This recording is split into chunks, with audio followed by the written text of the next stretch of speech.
हो सकता मैं शराबी हूं, मैं जानी हूं, मेरे अंदर तमाम जो वो मुझ पर इल्जाम लगा रहे हैं, ये सारे इल्जाम वो क्या मुझ पर इल्जाम लगाते, मैं उनके इल्जाम को सच मानता हूं।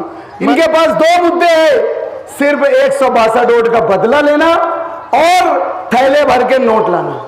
इनसे पूछा गया कि आप किस बुनियाद पर इलेक्शन लड़ेंगे। इन्होंने कहा कि गुरुवार वार्ड की आवाम बड़ी जज्बाती है, इन्हें जज्बात में लाया जाएगा, 162 वोट का हवाला दिया जाएगा, बार बार बार बार 162 का तस्करा किया जाएगा और उनके जख्म को हरा किया जाएगा और नोटों के जरिए उन पर मलहम लगाया जाएगा।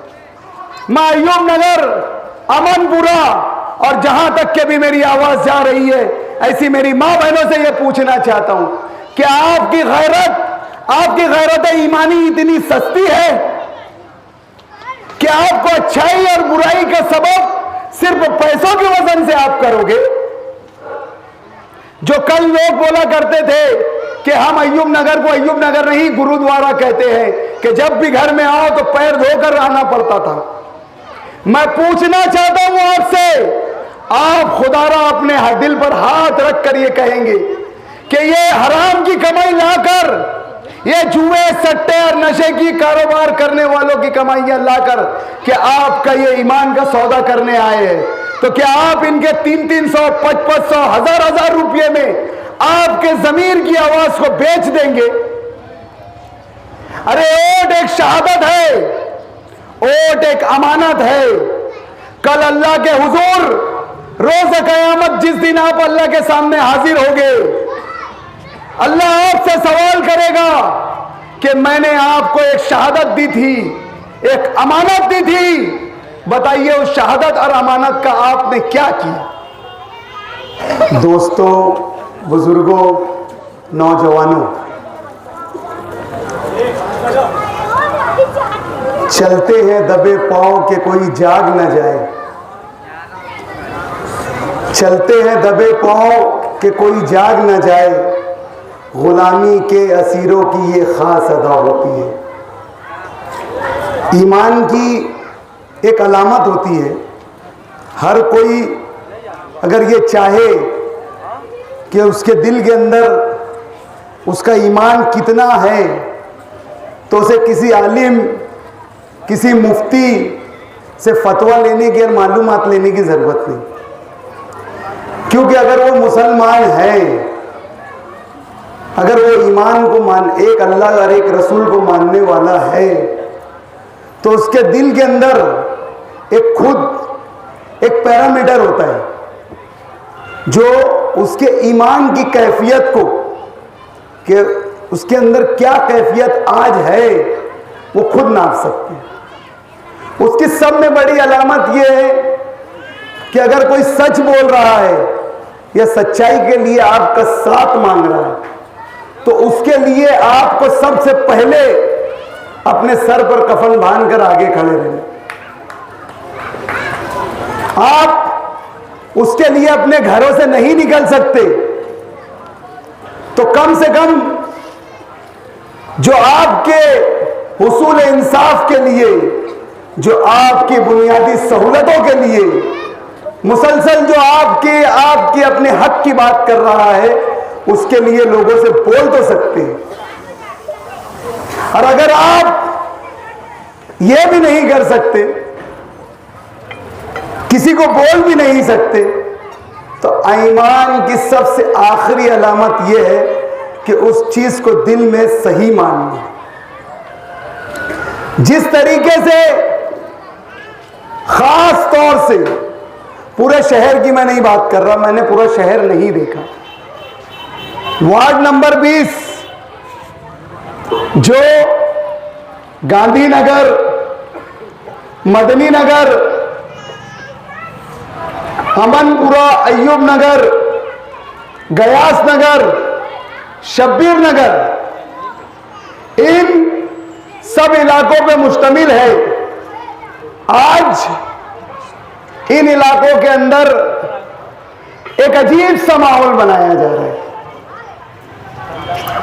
यहां पर इलेक्शन को जिस अंदाज में लड़ना चाहिए, इलेक्शन जिस चीज के लिए होता है, इलेक्शन हमारे नुमाइंदा, जो हमारी बुनियादी सहूलतों के लिए, जो नुमाइंदा हमारे कामकाज के लिए, जो नुमाइंदा हमारे बच्चों की आला तालीम के लिए, जो नुमाइंदा हमारे बच्चों के खेल कूद के गार्डन के लिए, जो नुमाइंदा हमारी सेहत के लिए जिम खाने के लिए, जो नुमाइंदा हमारी सेहत साफ सफाई करा के रखे, इसके लिए इलेक्शन होता है।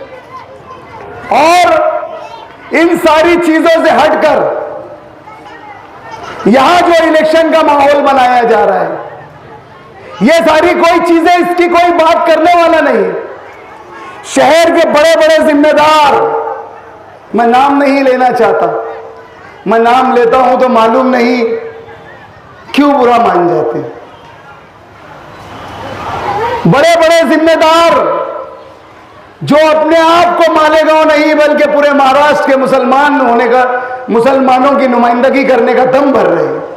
हो सकता है मेरा अपना नजरिया उनसे नहीं मिलता, वो दम भी मुसलमानों की नुमाइंदगी भी कर रहे होंगे, लेकिन वो जो अपने आप को महाराष्ट्र का नुमाइंदा कह रहे हैं, उनके अपने खानवादे के जिम्मेदार, उनकी अपनी पार्टी के जिम्मेदार, उनके इस इलाके के सभी जिम्मेदार यहां आकर आपके सामने इलेक्शन की रूह से हटकर 162 वोट का बदला लो, ऐसा करो, वैसा करो, यूं करो, त्यों करो, पार्सल वापस करो, ये पार्सल है, ये ऐसा है, ये बस। बेशक मैं पार्सल हूं, मुझ में भी ऐब है, मैं बशर हूं, इंसान हूं, कोई फरिश्ता तो नहीं, मुझसे भी गलतियां हुई होंगी। ऐसा तो नहीं है कि मैं भी कोई गलतियों से पाक हूं, गलतियों से पाक तू भी नहीं, मैं भी नहीं। लेकिन इन सारी बातों को छोड़ कि माजी में जो इलेक्शन हुआ उसमें आपके नुमाइंदे ने जो आप यहां पर कामकाज करने की बात कही थी, या जब आप उस वक्त एमएलए थे, आपने जो यहां पर कामकाज करने का कहा था, या आपका 40 साला खानवादा जो शहर के अंदर इख्तिदार की कुर्सियों का मजा चखा, इन्होंने इन इलाकों में क्या काम किया, इन सारे बातों पर कोई बातचीत नहीं। फिर आप अपने आप को महाराष्ट्र का नुमाइंदा बोलते हो और बातें यहां पर जाइलों जैसी करते हो। अरे इलेक्शन है क्या? आज आपने 40 साल इख्तिदार का मजा चखा। आपके वालिद मरहूम, आपकी वालदा, आपके चाचा मरहूम, आपके भाई, ये सब मुख्तलिफ इख्तिदार की कुर्सियों पे फाइज रहे। कारपोरेशन का ऐसा कौन सा ओहदा नहीं था जो इनके घर में नहीं था। मुझे आप बताइए, शहर के अंदर 15 साल ये एमएलए रहे, शहर के अंदर 10 साल, 12.5 साल ये मेयर रहे, शहर के अंदर 3 साल ये स्टैंडिंग कमेटी के चेयरमैन रहे। आज इस इलाके का दर्द बयान करते करते वो उनका सीना फटने लगता है। जब वो यहां पर आकर अपना दर्द सुनाते, इस इलाके का दर्द सुनाते हैं, तो ऐसा लगता है कि बस अभी ये रोने लगेंगे। जैसे इन्होंने इस इलाके के लिए बहुत कुछ किया। मैं उनसे ये सवाल पूछना चाहता हूं कि आप जब 40 साल के इस इख्तिदार पे यहां पर मौजूद थे, शहर के अंदर आप इख्तिदार की कुर्सी पे थे, तो आपने इस इलाके के लिए क्या किया? आपने इस अमनपुरे की, इस अय्यूब नगर की, गांधीनगर की, शब्बीर नगर की आवाम के लिए आखिर क्या किया? यह मेरा छुपता सवाल है। मैं ये सब बोलूं तो बोलते आकर 162 वोट का बदला लो, ऐसा करो। अरे तुम्हारी नाक है क्या यहां पर? माजी के अंदर इन इलाकों से जो आज हमारे सामने उम्मीदवारी कर रहे हैं, इनके अपने उम्मीदवार शेख रफीक सट्टे वाले साहब, अब जैसे जो इनका जो धंधा है वही बोलेंगे ना। जैसे पहलवान को पहलवान बोलेंगे, हाजी को हाजी बोलेंगे, दूध वाले को दूध वाला बोलेंगे, राशन वाले को राशन वाला बोलेंगे। जैसे इनका सट्टे का कामकाज है, मस्जिद में अगर कोई इमामत कर रहा तो उसको इमाम साहब बोलेंगे, साइकिल वाला है तो साइकिल बोलेंगे, टीचर है तो टीचर बोलेंगे, मास्टर बोलेंगे, डॉक्टर है तो डॉक्टर बोलेंगे। हत्ता कि जिसका जो पेशा जिस चीज से मंसूब है हम उसको उसी नाम से पुकारेंगे ना।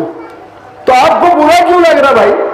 आप सट्टे वाले हैं तो सट्टे वाला बोल रहे, आपका काम काज, आपकी रोजी रोटी, आपका खाना बिछौना उठना बैठना उसी से चलता है, तो आपको इस बात का बुरा क्यों लगना चाहिए? तो मैं कह रहा था कि अल्लाह पाक ने इन्हें भी 10 साल का मौका दिया। माजी में ये जूना नया आजाद नगर, कुछ अय्यूब नगर का हिस्सा, कुछ अमनपुरे का हिस्सा, कुछ शब्बीर नगर का हिस्सा, इन मुंशी शाबान नगर का इलाका, इन इलाकों से ये भी मेंबर रहे 10 साल। इन्होंने इन 10 साल में इन इलाकों में क्या तामीराती काम करे? अरे जो शख्स 10 साल अपने वार्ड के अंदर एक छोटा सा शादी हॉल नहीं बना सकता, जो शख्स लोगों के उठने बैठने के लिए एक सभा मंडप नहीं बना सकता, जो शख्स नया आजाद नगर की 4 गली छोड़ के कोई वार्डों में तामीरी काम नहीं कर सकता, जो शख्स 5 साल गांधीनगर वार्ड का मेंबर रहा, वही आमीन खान शब्बीर खान, जिसने कभी मदनी नगर की आवाम के लिए कोई रफा रिसानी का काम नहीं किया, जिसने कभी गांधीनगर की आवाम के लिए कोई सहूलत का काम नहीं किया, जिसने कभी अय्यूब नगर अमनपुरे की आवाम के लिए कोई बुनियादी सहूलत का काम नहीं किया, आज वो आप लोगों के सामने इसी रोड के ऊपर खड़े रहकर मुझसे मेरा हिसाब पूछ रहे। सूप तो सूप, छन्नी भी बोझे 72 छेद, जिसमें 72 छेद, ये मेरे से मेरे कामकाज का सवाल पूछ। अरे अल्लाह पाक ने आपको भी मौका दिया था, आप कहां थे?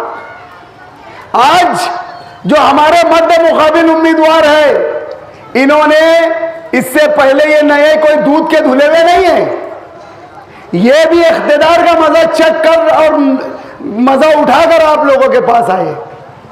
ये शेख रफीक अफजल सट्टे वाले साहब 3 साल स्टैंडिंग कमेटी के मेंबर थे। आमीन खान शब्बीर खान साहब ये प्रभाग समिति के चेयरमैन थे। खालिद हाजी साहब अपोजिशन हाउस लीडर थे, गढ़ नेता थे, स्टैंडिंग कमेटी के सदस्य थे। इन्होंने इनके इलाकों में क्या किया? कोई तामीरी काम नहीं है, कोई बताने वाली बात नहीं, जिसके लिए इलेक्शन माना जाता, जाना जाता, ये सब कोई बात नहीं, बल्कि यहां पर जातियाती बातों पर बात की जा रही है।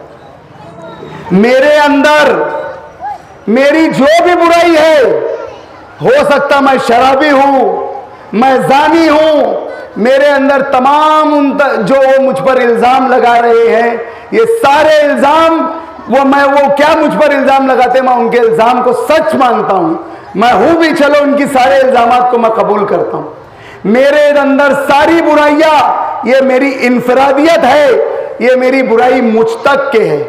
मेरे इसके अंदर ये बुराइयां मुझसे है, इसके जरिए कोई समाज में बुराइयां मुझसे नहीं फैली। इनकी बुराइयां इज्तिमाइयत वाली बुराई है। ये जितने भी इनके काले कारनामे हैं, इससे समाज के अंदर और हमारे घरों के अंदर नासूर पैदा हो रहा है। आज ये अपनी हराम की कमाई थैले भर भर के आप लोगों के बीच में लेकर आ रहे हैं। क्यों? क्योंकि इनके पास आप लोगों को बताने के लिए तो कोई चीज है नहीं कि हमने ये काम किया, ये हॉल बनाया, ये रोड हमने बनाई, ये ऐसा प्लेग्राउंड बनाया। कुछ नहीं, कोई काम इनके पास है नहीं। इनके पास 2 मुद्दे हैं, सिर्फ 162 वोट का बदला लेना और थैले भर के नोट लाना। इनसे पूछा गया कि आप किस बुनियाद पर इलेक्शन लड़ेंगे। इन्होंने कहा कि गुरुवार वार्ड की आवाम बड़ी जज्बाती है, इन्हें जज्बात में लाया जाएगा, 162 वोट का हवाला दिया जाएगा बार बार बार बार 162 का तस्करा किया जाएगा और उनके जख्म को हरा किया जाएगा और नोटों के जरिए उन पर मलहम लगाया जाएगा।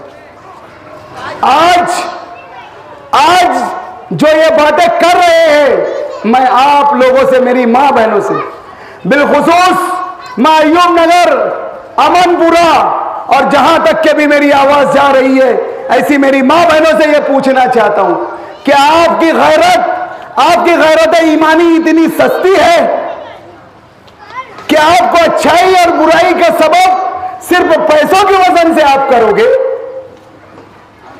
मेरी बात मेरी मां बहनों कान खोलकर सुनो। हो सकता है कि मेरे अल्फाज आपको आज बुरे भी लगे, लेकिन बड़ी ही माजरत के साथ, मैं माफी के साथ ये बात आज आपसे पूछ रहा हूं कि आज आपके अय्यूब नगर इलाके के अंदर जो कल लोग बोला करते थे कि हम अय्यूब नगर को अय्यूब नगर नहीं गुरुद्वारा कहते हैं, कि जब भी घर में आओ तो पैर धोकर आना पड़ता था, यहां से हमको पानी लेने के लिए अली अकबर की टाकी पे पानी लाने जाना पड़ता था। यही अमनपुरे के लोग हमसे कहा करते थे, अरे मैंने तो अय्यूब नगर का इलाका नहीं देखा था, लेकिन अमनपुरे का ये रोड मरहूम आबिद भाई और ये हमारे मरहूम जावेद भाई, जिनकी कमी आज मुझे इस कदर महसूस हो रही है कि अल्लाह ही बेहतर जानता कि मैं उनकी कमी किस तरह महसूस कर रहा हूं। इन लोगों ने मुझे जब इस रोड पर बुलाया तो मैंने यहां देखा कि हर कोई का घर का पानी, जो जिस गंदा पानी है, वो इसी रोड कर पर आता था। तो क्या आप ये वक्त भूल गए? अरे जिसने आपके पैर का कांटा निकाला, आपके अय्यूब नगर के अंदर पानी की पाइपलाइन लाया, आपके अमनपुरे के अंदर पानी की पाइपलाइन लाए, सीमेंट और पुख्ता रोड तामीर की, आपकी हर बुनियादी सहूलतों को हमने पूरा किया। तो इनके नोटों के वजन से, इनकी हराम की कमाई से, ये जो आपके मासूम बच्चों के निवाले से छीन कर, यही आपके हराम कमाई से ये आपका ईमान खरीद लेंगे क्या? मैं पूछना चाहता हूं आपसे, आप खुदारा अपने दिल पर हाथ रखकर ये कहेंगे कि ये हराम की कमाई लाकर, ये जुए सट्टे और नशे की कारोबार करने वालों की कमाइयां लाकर कि आपका ये ईमान का सौदा करने आए हैं, तो क्या आप इनके 300, 500, 1000 रुपये में आपके जमीर की आवाज को बेच देंगे? अरे वोट एक शहादत है, वोट एक अमानत है। कल अल्लाह के हुजूर रोज़ क़यामत जिस दिन आप अल्लाह के सामने हाजिर होंगे, अल्लाह आपसे सवाल करेगा कि मैंने आपको एक शहादत दी थी, एक अमानत दी थी, बताइए उस शहादत और अमानत का आपने क्या किया? आपको अल्लाह के हुजूर रुसवा नहीं होना है तो आपके बुनियादी कामों को जिन्होंने किया है और जो आपकी खिदमत में 8.5 साल से मौजूद है, इस उम्मीदवारों को, इस मजलिस इत्तेहादुल मुस्लिमीन के उम्मीदवारों को, ए बेटा मजलिस इत्तेहादुल मुस्लिमीन के उम्मीदवारों को, जिनका निशान है बटन, आप लोगों को अपने ईमान, गैरत ईमानी का सवाल है, अपने सीने पे हाथ रखकर पतंग निशान पर वोट देना और बाज़मीर और जिंदा कौम होने का सबूत देना। और ये ईमान फरोशों को जो ईमान खरीदने आज थैला भर नोट लेकर निकले हैं, इनके मुंह पर जन्नादेदार तमाचा रसीद करना है। आज आपसे फिर से मैं एक सवाल पूछ रहा हूं, मैं बारहा एक सवाल हमेशा अपने आप से पूछता रहा हूं। मैं जब घर में जाता हूं तो तन्हाई में मैं एक सवाल पूछता हूं कि आज मुझसे ऐसी क्या गलतियां होंगी? 8.5 साल मैं आप लोगों के बीच में रहा, आपने जो जो काम मुझसे कहा, मैंने अलादीन के चिराग समझकर खसते हुए वो काम आपके सामने हाजिर कर दी। जो रोड मुझसे कही गई, बजट है नहीं है, मैंने ऑफिसरान से बात करके वो काम करवा दिया। मुझसे पाइपलाइन का मसला कहा गया, बजट है नहीं है, मैंने वहां पाइपलाइन डलवा दी। मुझसे लाइट की शिकायत की गई, मैंने वहां लाइट डलवा दी। जहां मुझसे बोरिंग के अंदर जलपरी डालने के लिए कहा गया, मैंने वहां जलपरी डाल दिया। हत्ता कि मैंने आप लोगों के तमाम तर वो सहूलतों के काम किए। इन तमाम तर सहूलतों के काम करने के बावजूद आज इलेक्शन एक तरफा होना चाहिए था। आज ये पूरा इलाका मेरे साथ शाना बशाना खड़ा होना चाहिए था। आज ये इलाके वालों ने मुझसे कहना चाहिए था कि माजिद हाजी जाओ तुम घर पर आराम करो, हम तुम्हारा इलेक्शन लड़ेंगे। लेकिन आज बड़ी अजीब सी बात है कि कुछ हमारे जिम्मेदारों के दरवाजे हमारे मुंह पे बंद हो। मैंने एक शेर कहा ना कि चलते हैं कुछ इस तरह से कि कोई जाग ना चाहे। ये कोई समझदार होगा ना तो इंशाअल्लाह ये शेर की तशरीह वो करेगा। हम बाहैसियत मुसलमान हैं, हमें डर और खौफ सिर्फ अल्लाह और उसके रसूल का होना चाहिए। अगर हमारे दिल में किसी गैर का डर है तो यकीन मानो हम आज भी अधूरे ईमान के साथ जी रहे हैं। आज हम मुसलमान हैं, हमारा काम है कि जिसने काम किया है उसके साथ शाना बशाना खड़े रहना चाहिए और सच्चाई को सच्चाई से बोलना चाहिए। यही आप लोगों से हमारी अपील है, यही गुजारिश है।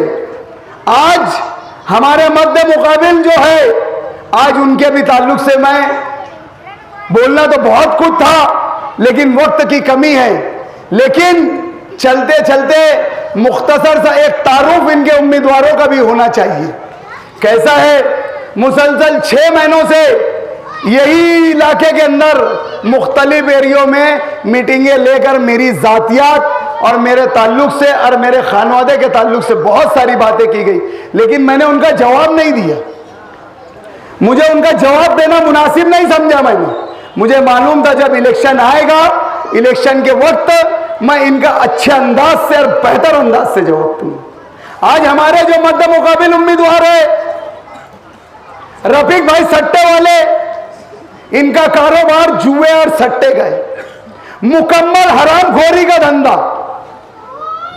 हमारे जो लोग हैं वो मेहनत कश है, मजदूर है, अपनी मेहनत की गाड़ी कमाई लाते हैं और उनके हलक में डालकर आ जाते हैं। हमारे सामने दूसरे मुकाबले में जो उम्मीदवार है, बिल्ली ना भौंके, बिल्ली ना भौंके, जोर से बोलो, बिल्ली ना भौंके, ये साहब राशन चोर। लॉकडाउन के अंदर इसने हमारी गरीब मां बहनों का अनाज खा गया, और जब हमारी मां बहनें अनाज मांगने गई तो ये बोला गया कि गलती से थंब ले लिए उनसे और बोले कि मशीन चल नहीं रही। और जब उनके आगे लिख कर आया कि इनको अनाज मिल चुका है और हमारी मां बहनें इनसे अनाज मांगने गई, अपना उनके हक का अनाज मांगने गई, तो इनके छोटे शहजादे जो इनकी मांडी पे है वो छुट उनके आंख पर जाकर नंगी नंगी गालियां देकर उनको बेइज्जत करके हमारी मां बहनों के साथ उनकी बेइज्जती की जाती। आप उनके राशन पे चले जाइए, हफ्ते में एक ही दिन खोलते हैं वो राशन, और उनके वो जो शहजादे हैं वो वहां उनका हमारी मां बहनों के साथ उनका रवैया देख लीजिए। एक उम्मीदवार जो जुमा 8 दिन यहां हमारे बीच में लाकर खड़े हुए, ये पूरे गांव से मुंह छुपाते भागते फिर रहे। ये जमीन माफिया आमीन कलेजी, ये जमीन चोर, इसने कई बेवाओं और यतीमों का हक खा के बैठा है। आज ये गांव में चल नहीं सकता, इसके पीछे जो गर्दी घूमती, इसके अपने कर्जदार इसके पीछे घूमते। इसके लिए जिम्मा लेने वाले शेख अकील आसिफ शेख रशीद के चाचा है, और उन्होंने उनसे कहा कि आप जाके इलेक्शन लड़िए क्योंकि उनके पास यहां कोई उम्मीदवार नहीं है। आज इनके पास उम्मीदवारों का क्राइटेरिया पैसा बना है। पैसा, जो पैसा लाकर देगा ये उसको उम्मीदवारी देंगे। यहां पर मेहनत कशों को उम्मीदवारी नहीं दी जा रही। यहां मरूम तुराब सेठ के घर को फरामोश कर दिया गया। यहां मरूम गयासुद्दीन बाजेवाला साहब को फरामोश कर दिया गया। अरे जो आदमी ने आपके लिए 15 साल मुसलसल मेहनत की, अली अकबर अंसारी हारून हॉस्पिटल में आपकी नुमाइंदगी किया, काम वो खुद करते थे और बोलते थे कि हमको आसिफ साहब ने बोले, आसिफ साहब ने बोले। उनकी जबान नहीं सूखती थी। उनका हक था गयास भाई बाजे वाले का। आज उनको इस बुनियाद पर टिकट नहीं दिया गया कि उनके पास पैसे नहीं थे। अरे ये आसिफ शेख रशीद, ये आप लोगों की बात करते हैं जिन्होंने मरहूम शेख रशीद की जबान नहीं रखे। मरहूम शेख रशीद ने मरहूम तुराब अली की ताजियती प्रोग्राम में कहा था कि इनकी अहलिया को ही टिकट दिया जाएगा, चाहे जितना पैसा लगेगा वो पैसा मैं खर्चा करूंगा। जो अपने बाप की जबान नहीं निभा सका वो खुदारा आप लोगों की क्या जबान रखेगा, क्या आपकी लोगों की अहमियत है। उनका क्राइटेरिया, उनका बैकग्राउंड सिर्फ और सिर्फ पैसा है। ये रफीक सट्टे वाले के पास कोई आप लोगों को बताने के लिए कामकाज नहीं है। इसके पास इसके जुए की हराम की कमाई है। ये थैले भर के पैसे ला के रखा और बताया उसको टिकट मिला। इसने लोगों की जमीनें खा गया। जमीनें खाकर आप पैसे लाकर गरीबों की, यतीमों की, बेवाओं की जमीनें खाकर, हराम के पैसे लाकर आप लोगों के बीच में इलेक्शन लड़ रहे। एक तो है राशन चोर और एक पंचायत चोर है। इसका खुलासा इंशाअल्लाह आने वाले गांधीनगर के जलसे में जरूर करूंगा। मैं आप लोगों से एक बात कि आप किसी के बहकावे में ना आए। ना कोई 162 वोट का बदला लेना है, ना कोई SIR से आपको डरना है और ना ही कोई NRC से डरना है। SIR के लिए सिर्फ आपकी 2002 की यादी में आपकी वोट होना जरूरी है। और आपके यानी मैं, मेरे वालिद यूनुस ईसा और मेरे वालिद के वालिद ईसा हाजी, इनका कोई पुरावा होना आपके लिए जरूरी है। आप जाकर कारपोरेशन में एक अर्जी देकर अपने मरहूम, अपने दादा के, अपने वालिद की एक दाखला अपने पास निकाल के रखिए। एक 2002 की यादी, वो शहजाद 10 रुपया ले रहा, हम फुकट में वो निकाल कर दे रहे हैं। किसी के पास जाने आने की भी जरूरत नहीं है आपको। वो कागज हम देंगे और वो SIR हो जाने वाला है। और SIR आएगा या नहीं आएगा, ये 6 रियासतों में SIR का काम वही ठप कर दिया गया है। SIR आने वाला नहीं है, ये मैं आपसे कह रहा हूं। रही बात NRC की, कुछ हमारी मां बहनें अय्यूब नगर की जो उनके काम काज कर रही है, वो हमारी मां बहनों को NRC के नाम से डरा रही है कि NRC आएगी, यही आसिफ साहब खड़े हो गए और यही ये खड़े हो गए। NRC हमारे यहां आने वाली नहीं है। NRC का मतलब है कि हमारी नई तरीके से मुर्दमशुमारी होना वो हर हाल में होगी। उसके अंदर कोई हमारे ऊपर कोई हमसे कागज नहीं मांगे जाने वाले हैं, ना हमारे से कोई पुरावा मांगे जाने वाला है। NRC की भी कार्रवाई सब ठप है और SIR की भी सारी कार्रवाइयां ठप है। बराए मेहरबानी मैं उन मां बहनों से कहना चाहता हूं, मेरी आवाज उन तक के जा रही होगी और वो सुन भी रहे होंगे और समझ भी रहे होंगे, आप अवाम के खिलाफ कोई गलत प्रोपेगेंडा ना करे और हमारी मां बहनों को डराने की जरूरत नहीं है। बस इतना आपको करना है कि आने वाली 15 तारीख को सुबह की अव्वलीन सातों में अपनी कीमती वोट मजलिस के चारों उम्मीदवार जिनका निशान है पतंग, 1-2 मशीन रहेगी, 2 मशीन पर, एक मशीन पर 2 पतंग, दूसरी मशीन पर 2 पतंग, ये चारों वोट पतंग निशान पे दीजिए और हमारे उम्मीदवारों को भारी अक्सरियत से कामयाब करे। इंशाअल्लाह आपसे एक वादा करके जा रहा हूं, ये अय्यूब नगर अमनपुरा मेरा है, ये इलाका मेरा है। अगर ये कोई का इलाका होता ना तो उसको टिकट मिलता था। यहाँ पे ये साबित कर दिया गया कि ये इलाका मेरा है और यहाँ माजिद हाजी का सिक्का चलने वाला है। आप हमारे चारों उम्मीदवार को वोट दीजिए। इंशाअल्लाह ये चारों में से आप एक मेयर को वोट देंगे, मैं ये आपसे वादा करके जा रहा हूं। और मेयर इंशाअल्लाह अजीज मजलिस इत्तेहादुल मुस्लिमीन ही बनाएगी और आपके बुनियादी सहूलतों के लिए हम हमेशा 24 घंटा आपकी खिदमत में हाजिर रहेंगे इंशाअल्लाह अजीज। इतनी ही 2 बात बोलकर अपनी बात खत्म करता हूं। शुक्रिया। अस्सलाम वालेकुम।